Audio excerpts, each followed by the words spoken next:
జై శ్రీమన్నారాయణ. శ్రీ విష్ణు సహస్రనామ స్తోత్రంలో వేద్య అని భగవంతుణ్ణి కొలిచే శ్లోకం ఉంది. దాని గురించి తెలుసుకుందాం. ఓం వేద్యాయ నమః. వేత్తుం అర్హతి వేద్య అంటే తెలియబడుటకు తగినవాడు వేద్య, తెలియదగినవాడు, తెలియబడువాడు వేద్య. భగవంతుణ్ణి తెలుసుకొనుటచే మాత్రమే అజ్ఞానమును దాటగలము.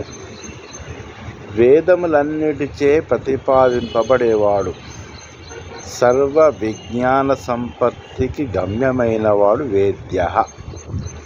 ఇంద్రియములకు అందని అతీంద్రుడైన విశ్వముగా వ్యక్తమయ్యే అద్భుత అదృశ్య శక్తి. ఇప్పటి ఆర్టిఫిషియల్ ఇంటెలిజెన్స్ టెక్నాలజీ చూస్తే ఈ భగవంతుని అదృశ్య శక్తి మనకు గోచరమవుతుంది. జిజ్ఞాసను పెంచే జ్ఞానమూర్తి. సర్గాణం ఆది అంతః చ మధ్యం చ ఏవ అహం. అర్జున, అధ్యాత్మ విద్యా విద్యానాం వాదః ప్రవదతాం అహం అని భగవద్గీతలో భగవంతుడు చెప్పినట్టుగా ప్రపంచం యొక్క సృష్టి స్థితి లయకారకుడు భగవంతుడే. సకల విద్యలలో బ్రహ్మ విద్యను అన్నది కూడా భగవంతుడే. వాదించువారి వాద జల్ప వితండముల వాదలు కూడా భగవంతుడే.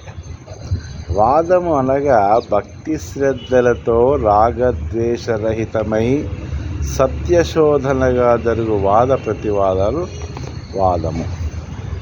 ఇక జల్పం అంటే శాస్త్ర ప్రమాణముల చేత కానీ యుక్తుల చేత కానీ తన వాదమును బలపరిచి ప్రత్యక్షవాదనను ఖండించినది జల్పము. ఇక వితండవాదం అంటారు.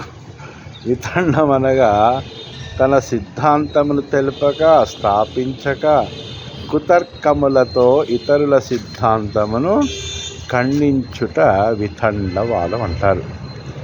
బ్రహ్మజ్ఞానమే సకల విద్యలలో ఉత్తమమైనది, పవిత్రమైనది జ్ఞానము. కాబట్టి తెలుసుకొనదగినది జ్ఞానము, విజ్ఞానము.